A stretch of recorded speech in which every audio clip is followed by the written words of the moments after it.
Let me tell you something. Trust is like glass. Once you let somebody hold it, you better pray they don't drop it. We hand it over so easily sometimes, thinking people will treat it the way we do. Gentle, careful, respectful. But life has a funny way of teaching us that not everyone holds the same kind of care in their hands. So there I was, doing what so many of us do, juggling 1,000 things at once. You know how it is. Work deadlines breathing down your neck, groceries that somehow never buy themselves, that mountain of laundry growing faster than you can fold. I was running on caffeine, hope, and a prayer. Every time I looked around, the house was crying for attention, whispering, please, just one clean day. So I said to myself, all right, I'll get some help. Now, finding help is a whole journey. You scroll through listings, you ask around, you read reviews that sound like fairy tales written by strangers. Then finally, I found her. Polite on the phone, sweet as a Sunday morning hymn. She had references too, folks saying she worked wonders. Her voice carried this calm that made me believe everything would be all right. You ever talk to someone who sounds like peace itself? That was her. Don't you worry, honey, she said, I'll take care of everything. So I hired her. Simple as that. Nobody home that day, just her, a mop, and my faith. I gave her the key and the code, wrote down where the cleaning supplies were, and thought, finally, a little bit of relief. I remember sitting at work later that morning, feeling lighter than I had in weeks. Funny how peace of mind can come from believing someone else has things under control. But oh, trust will test you when you least expect it. It never announces itself. It just walks in quietly, sits at your table, and waits for the moment you realize it's not where you left it. I was halfway through my day when the phone rang. I looked down at the screen, saw her name, and smiled, thinking maybe she had a question about the supplies or wanted to know where the extra towels were. But the second I answered, I knew something wasn't right. Her voice was trembling, like fear had grabbed hold of her throat. There's someone in your house, she whispered. And just like that, every muscle in my body froze. I said, what do you mean, someone in my house? You're the only one there. But she didn't answer right away. I could hear her breathing, shaky and quick. No, ma'am, she said finally. I can hear footsteps upstairs. Time didn't just stop. It broke. My heart started pounding so hard I could hear it in my ears. I remember standing up from my chair, my knees weak, my mind spinning like a hurricane. I told her to get out, to go next door, and I called the police before I even thought twice. Then I called my neighbor, bless her heart, and asked her to watch until help arrived. Now, waiting. That's the hardest part. You don't know whether to cry, pray, or run home yourself. I sat there gripping the phone, staring at the wall, and all I could think was how fragile everything felt. We work so hard to build safety around us.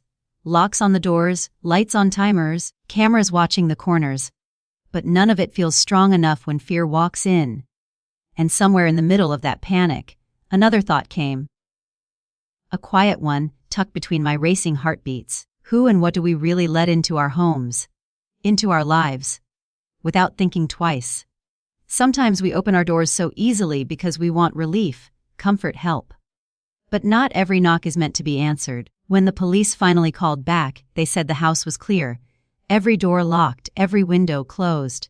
No one inside. The cleaning lady, bless her, had been terrified, said she'd heard heavy steps upstairs, but they couldn't find a thing. Not a footprint, not a shadow, nothing. Later, I learned a window in the guest room had come loose. The wind had been rattling it, making it sound like someone was moving around. Now, you'd think I would have laughed, maybe even felt silly for all that panic. But I didn't. Because deep down I knew that moment was meant for something bigger than fear. It was a reminder. Sometimes, life shakes us not to scare us, but to wake us. To make us see that trust, no matter how pure, still needs wisdom beside it. It's not about closing yourself off, it's about being mindful of what you open yourself to. That day, it wasn't about an intruder in my home. It was about learning who I was inside my own story. A woman trying her best, trusting the world, but realizing that even kindness needs boundaries. Because peace isn't something you find by chance, baby. It's something you protect, day by day, door by door, choice by choice. It was mid-afternoon when my phone rang. You know, that kind of ring that don't sound like the others. The one that makes your stomach twist before you even pick it up. The world can be peaceful 1 second, and then a single sound can split it wide open. I remember looking at the screen, seeing her name flash, and thinking maybe she needed to ask where I kept the extra towels or how to open the back window. But the second I answered, I knew something was wrong. Her voice wasn't steady. It trembled, light and shaky, like she was holding fear in both hands. She said, "There's someone in your house." Now listen, time didn't just stop. It froze. My heart fell straight through my chest. I stood there in my office, the phone pressed tight to my ear, feeling the kind of silence that rings louder than noise. I said, "What do you mean, someone in my house? You're the only one there."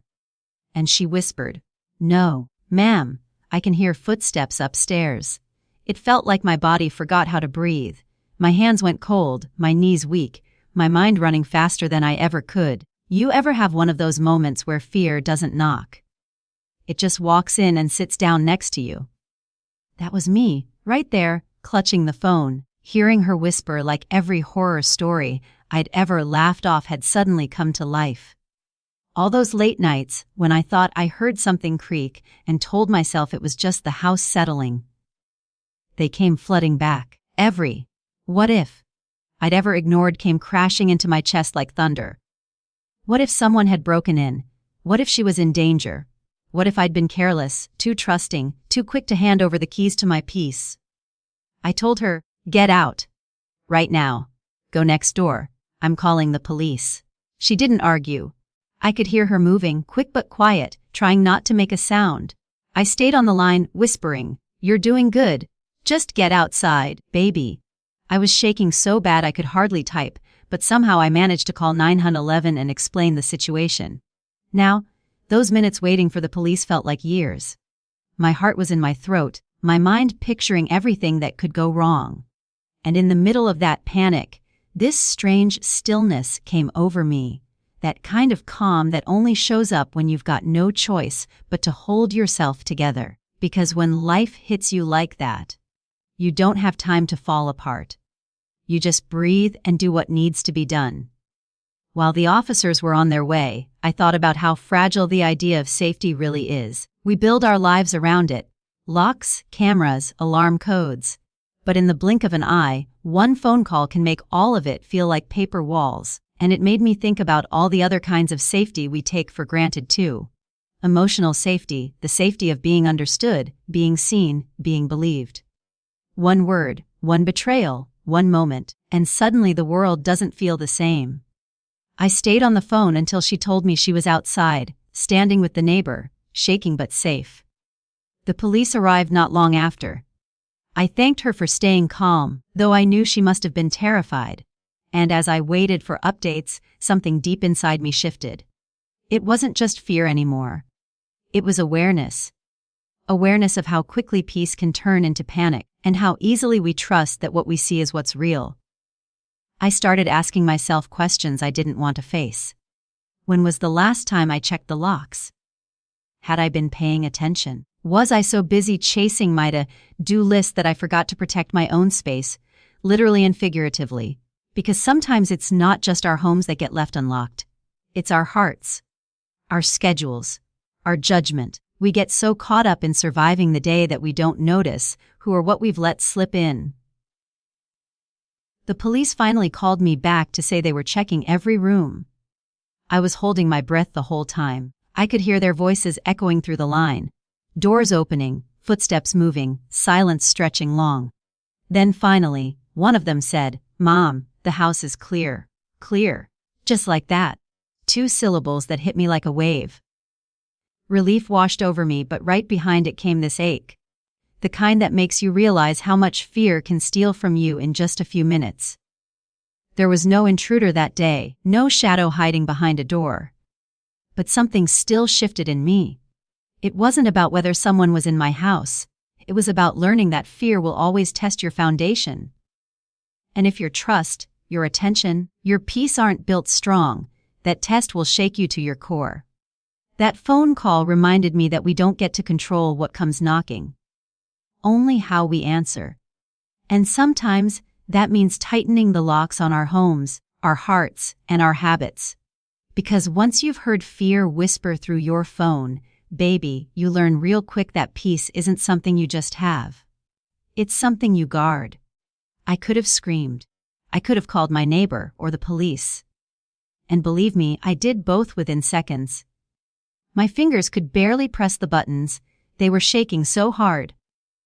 My heart was pounding like a drum that couldn't find its rhythm, and all I could hear in my head was that woman's trembling voice saying, "There's someone in your house." It echoed and echoed, louder each time, until it was all I could think about. You ever have a moment like that, when fear takes the driver's seat and your body is just a passenger? That's where I was. I remember standing there in the middle of my office, staring at the phone after the calls were made, and realizing how quiet everything around me had become. The world kept spinning, people kept talking, but for me, time just stopped. Waiting is its own kind of pain. It makes you face yourself, your choices, your vulnerabilities, and as I stood there, one thought hit me so hard it almost drowned out the fear. We think our homes are safe because we built them. We think safety is about sturdy doors, fancy locks, and motion lights that flicker on at night. But safety, real safety, isn't made of metal or technology. It's made of awareness. It's about knowing what you're inviting in, who you're trusting, what you're overlooking. Because sometimes, the biggest threats aren't the ones that break in from the outside. They're the ones we welcome in ourselves. As I waited for the call from the police, I started thinking about all the doors I'd opened in my life, not just the front one, but the emotional ones too. How many times had I let someone or something into my space because I wanted to believe the best of them? The job that looked good on paper, the friend who seemed kind enough, the person I fell for because I thought their potential was proof of their goodness. You see, we don't always realize it in the moment, but every yes we give, every key we hand over, literal or emotional, is an act of trust. And sometimes, we give that trust too quickly, hoping it'll make life a little easier. I thought I was just hiring a helping hand that day. But what I was really doing was giving someone access to my peace. That realization sat heavy on my chest, even heavier than the fear itself. I kept thinking about that cleaning lady's voice, the panic wrapped around every word. She was scared for herself, but she was scared for me too. For my home. For the place I'd asked her to care for. There was something so human about that. Two strangers, both afraid, both connected through a moment neither of us saw coming. Fear has a way of stripping things down to the truth, doesn't it? And the truth was, I hadn't been careful. Not just about who I let into my house, but about the way I'd been moving through life. Rushing, trusting, assuming things were fine because I wanted them to be. I'd built routines, but not boundaries. I'd created structure, but not safety. Sometimes it's not the stranger in your house you should fear. It's the stranger inside your decisions. The part of you that acts out of habit instead of wisdom. The part that says, "It's fine, it'll work out," even when something deep down whispers, "Check again." That little voice, your intuition, your gut, whatever you want to call it, is there for a reason. But too often, we hush it so we can keep living comfortably. So I waited. I listened to my heart hammering like it was trying to send me a message I'd been ignoring. And slowly, the panic started to fade into something else. Not calm, exactly, but clarity. I realized that fear isn't just an enemy, sometimes it's a teacher. It forces you to pause. To look closer. To recognize the cracks in the walls you've built, both the ones around your home and the ones around your heart. That pause, that long, breathless waiting, changed something in me. I saw how fragile peace can be, how quickly control can slip through your fingers. But I also saw how powerful awareness is. Once you stop running from fear and start listening to what it's trying to tell you, you learn things about yourself you didn't even know were there. That day taught me that I don't just need to protect my home from intruders. I need to protect my life from carelessness, from rushing, from ignoring the quiet signs that say, be more mindful, be more present, be more careful with your trust. Because peace doesn't just live in walls and windows, it lives in choices. So there I stood, phone still in my hand, waiting for the next ring, realizing that even though fear had shaken me, it had also woken me. Sometimes that's what life does. It shakes you just enough to remind you who's in charge of keeping your peace intact. The police arrived with that calm, steady confidence that only comes from people who have seen it all before. They didn't rush, they moved with purpose. 2 of them went upstairs while another stayed with the cleaning lady, who was still standing outside, arms crossed tight, eyes darting toward every sound. I could hear their voices through the phone, muffled but firm, calling out as they moved from room to room. Police! Anyone here? The silence that followed each call was louder than any answer could have been. They checked every door, every closet, even the attic. The kind of places you forget exist until fear makes you remember them all at once. And then came the words I'd been holding my breath for. Ma'am. The officer said, there's no one here. No forced entry. No open windows. No footprints. No sign of anything missing. Just a house that had held its breath, same as I had. Turns out, the sound she heard, those footsteps that made her heart race, was nothing more than a loose window frame rattling in the wind. The autumn breeze must have slipped through at just the right angle to make the whole house sigh and creak like it had a heartbeat of its own. Now, some people might have laughed it off. They would have shaken their heads, called it a silly misunderstanding, maybe even teased her a little for jumping at shadows. But not me. Not that day. Because see, sometimes it's not about what happens, it's about what it shows you. That day wasn't about a ghost or an intruder. It was a reminder. Fear has a way of knocking at your door when you least expect it, just to see how you'll answer. It doesn't always come dressed as danger. Sometimes it shows up as doubt, uncertainty, or that uneasy feeling in your gut that says something ain't right. It asks a question, gentle but sharp. Do you really know who and what you let into your space? And I don't just mean your house. I mean your life, your spirit, your peace. We spend so much time locking the front door, setting alarms, checking windows, but we forget to guard the places inside us where fear truly lives. We let in people who drain us, habits that exhaust us, thoughts that keep us small, and then wonder why we feel uneasy even when the world outside is quiet. That day, while the officers were packing up to leave, I sat in my car, phone still warm in my hand, and I couldn't stop thinking about it. How easily peace can slip away, how quickly comfort can turn to chaos, all because of a sound that wasn't even real danger, but still managed to shake everything inside me. And isn't that just like life? Sometimes the things that scare us the most are just the wind through a loose window. No harm meant, no threat intended, just the world reminding us to pay attention. See, I realized something that day: fear isn't always there to hurt you. Sometimes it's there to help you see what you've been ignoring. It shows you the cracks, not so you'll crumble, but so you can fix them before something worse slips in. I thought about that cleaning lady, how she'd trusted her instincts, how she didn't wait to see what was behind the sound. She acted. She protected herself and my home, even though it turned out there was no real danger. Some folks might call that overreacting, but I call it wisdom. Because it's better to move on fear and be wrong than to sit in silence and regret it later. As I sat there thinking, I started to see that moment not as a scare, but as a gift. A wake-up call wrapped in a whisper. It reminded me that we can't live our lives so sure of our safety that we stop being aware. The truth behind that door wasn't a person hiding in the dark. The truth was me. The part of me that had been moving too fast, trusting too easy, living without looking around. That moment peeled back the layers of my comfort and showed me how fragile peace really is. And how precious it becomes once you realize that. I didn't laugh it off. I couldn't, because deep down, I knew the universe had just handed me a lesson. Safety isn't just something you build with locks and codes. It's something you build with intention. It's about checking in with yourself, making sure the doors to your spirit are locked tight against bitterness, gossip, and fear. That night when I finally walked back into my house, it felt different. Not haunted. Humbled.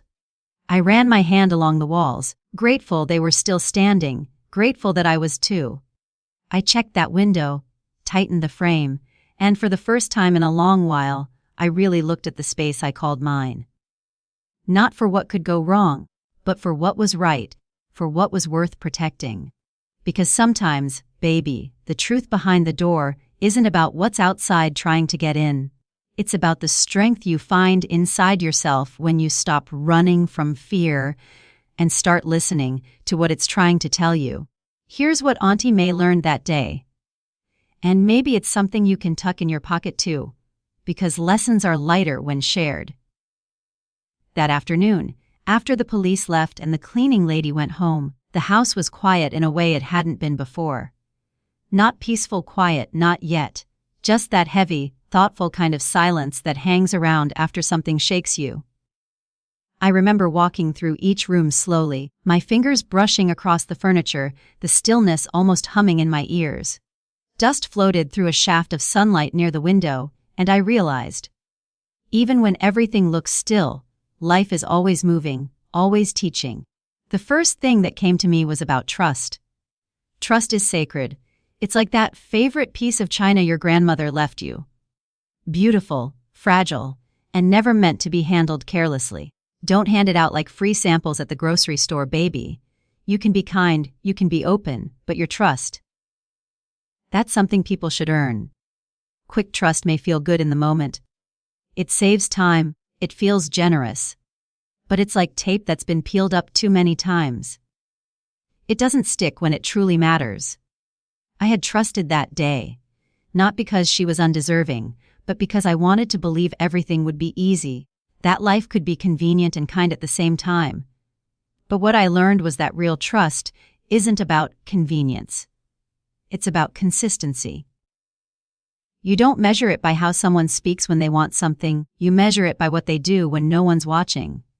The second lesson whispered through that quiet house was about peace.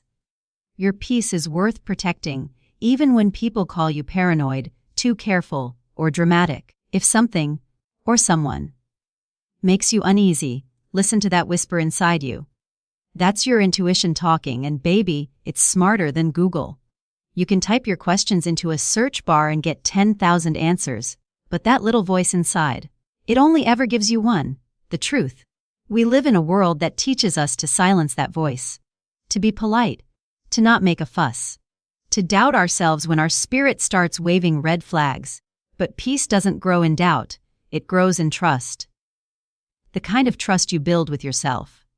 You can't guard your home, your dreams, or your heart if you don't first believe that what you feel is real. I used to think fear was the enemy. I thought it was the thing standing in the way of my freedom, my calm, my confidence. But that day taught me different. Fear isn't the enemy, ignorance is. See, fear by itself can be a teacher. It shows you where you need to pay attention. It shines a light in the corners you've been ignoring. But ignorance, that's what'll hurt you. That's when you see the storm coming and still stand outside because you don't want to admit the clouds are real. Sometimes what scares us isn't danger, it's the unknown. We hear a sound, and our minds build stories faster than any movie could. We fear the shadows because we haven't taken the time to look at what's actually casting them. That's why knowledge, preparation, and awareness are the real security systems. Not the locks, not the cameras, not the alarms. Those help, sure, but it's your attention, your alertness, your willingness to learn that truly keeps you safe. And baby, let me tell you, help doesn't mean surrender. You can seek support, open your doors, let people lend a hand, but that doesn't mean you lose control of your space. There's power in clarity. Too often, we think accepting help means stepping aside completely, letting someone else take the wheel. But no, ma'am. You can be grateful and still be grounded. You can let someone into your life without giving them the keys to every room. Boundaries don't make you unkind, they make you wise. They say, I respect myself enough to know where my peace lives, and I intend to keep it there. That's the kind of strength that doesn't always look loud. Sometimes it's quiet, steady, and calm, like a candle that keeps burning no matter how strong the wind blows. That day, as the evening light settled over the house, I sat at my kitchen table with a cup of tea, just listening. The kind of listening you do when the world finally slows down enough for you to hear your own heart again. The cleaning lady was safe. My home was safe. But something in me had shifted. Not broken, not hardened, just strengthened. Because life has a way of dusting off the lessons you forget you know. And when the silence settles, when fear has passed, and the dust starts to dance in the sunlight, you realize that peace isn't something you find once. It's something you choose again and again. You guard it, you nurture it, and you honor it. So yes, that day started with fear, but it ended with understanding. Sometimes the loudest lessons come after the quietest moments. Sometimes you have to sit with the dust and the silence to hear what life's been trying to tell you all along. That your peace, your intuition, your wisdom, and your boundaries are worth more than gold. And once you know that, baby, no storm, no stranger, no shaking window can take that away from you. The cleaning lady stayed. I told her she didn't have to, that she could go home, rest, calm her nerves. But she looked at me through the phone and said, "Mom, I want to finish what I started." Her voice still trembled a little, but there was something steady underneath it. A kind of quiet strength that made me pause. Fear had shaken her, but it hadn't broken her. And I admired that. So she stayed, and when I finally came home later that evening, she was still there. Wiping down the last of the counters, her hands moving slow and careful, like she was trying to put peace back where the fear had been. The house smelled of lemon polish and lavender, but the air was different, softer, humbled. When she looked up and saw me, she smiled, small and wary. "Everything's fine now," she said. And I nodded, though part of me was still untangling what fine really meant. I thanked her, but not for cleaning my house. No, baby, I thanked her for reminding me to clean my life. Because sometimes, the clutter we need to clear out isn't dust. It's doubt. It's those quiet hesitations we ignore when something doesn't feel right. It's that over-trusting heart that says, yes, when it should have said, wait. It's all the red flags we wave away because we're too tired to face what they mean. You ever notice how easy it is to clean around a mess instead of actually picking it up? We do it all the time. With our thoughts, our habits, our relationships. We keep sweeping the same corners, pretending things look fine, because we don't want to do the real work of clearing out what doesn't belong.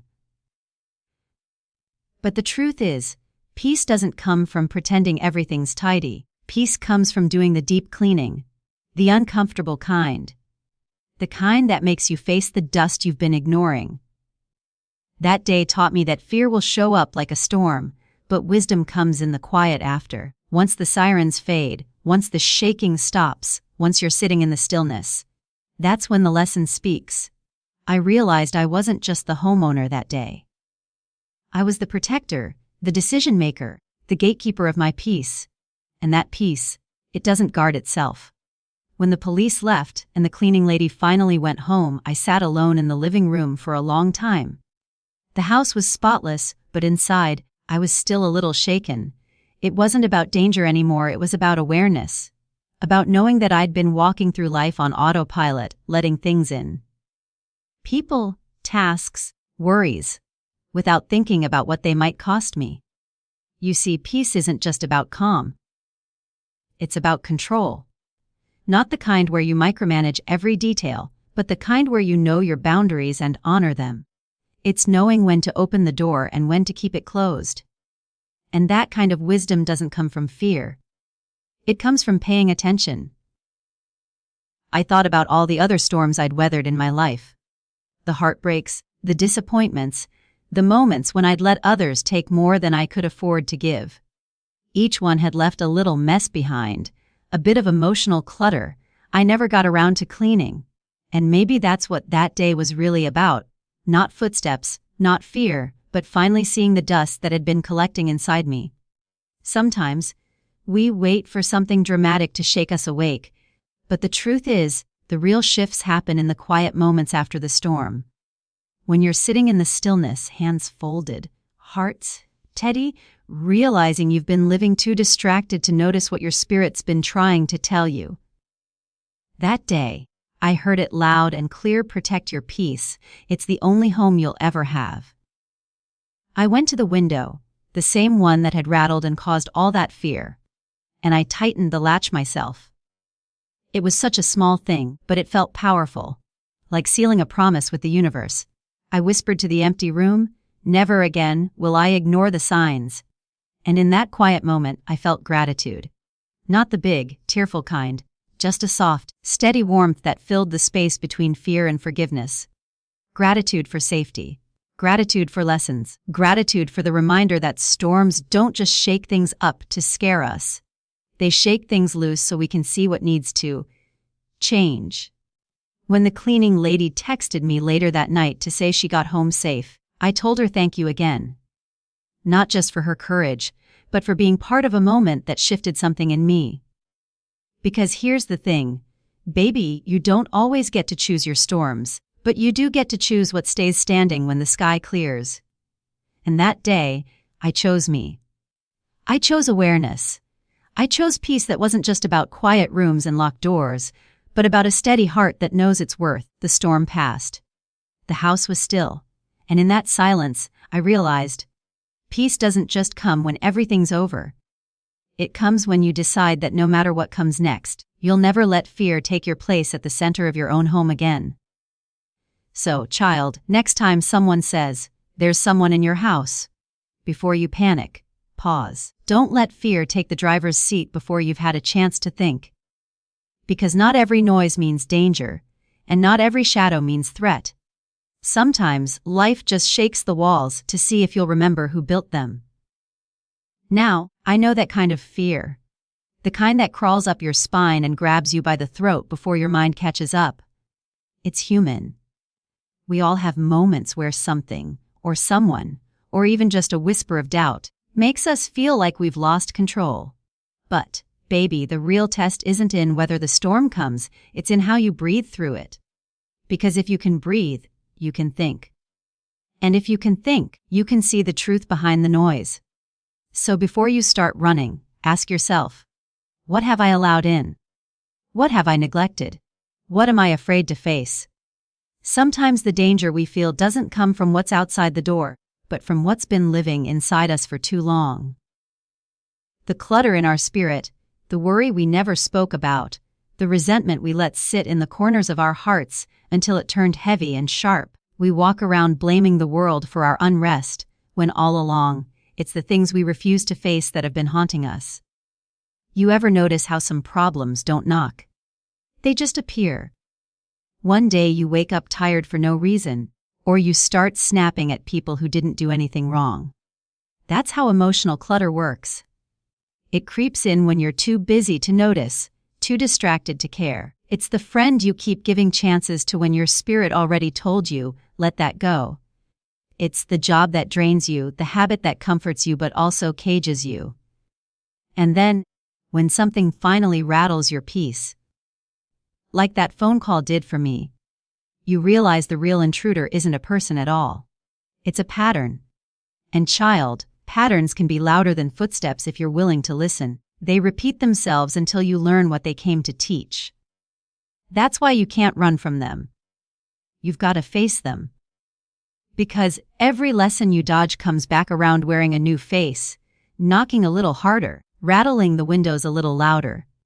When I stood in that quiet house after the chaos had passed, I thought about how much energy I'd spent trying to protect the wrong things. I had locks on my doors, passwords on my accounts, security cameras watching every corner, but not enough protection around my peace. I had made sure the world couldn't steal my things, but I hadn't noticed how often I let the world steal my calm. And peace, baby, that's the real treasure. You can't buy it, and you can't fake it. It's that stillness you feel when you know everything's going to be okay, even if it isn't yet. It's the quiet knowing that you can trust yourself, that you can face whatever knocks, and that your home, inside and out, belongs to you. But peace doesn't just show up because you wish for it. You have to make room for it. You've got to sweep out the fears, the grudges, the self-doubt. You've got to open the windows and let the truth breathe through. Peace moves in where honesty lives, and it stays where courage stands guard. So, the next time something rattles your spirit, don't just rush to lock the door. Ask yourself, what inside me needs cleaning? What story have I been telling myself that's keeping me afraid? Maybe the footsteps you hear aren't someone else at all. Maybe they're your own, pacing back and forth, waiting for you to stop running and listen. You see, peace doesn't mean the house never shakes. It means you stop mistaking every shake for destruction. It means you learn to tell the difference between fear that warns you and fear that blinds you. And when you learn that, baby, when you really learn it, life gets lighter. You stop jumping at every sound. You start trusting yourself again. That day, when the cleaning lady said, "There's someone in your house," I thought the danger was in the walls. But the truth was, it was in the way I'd been living.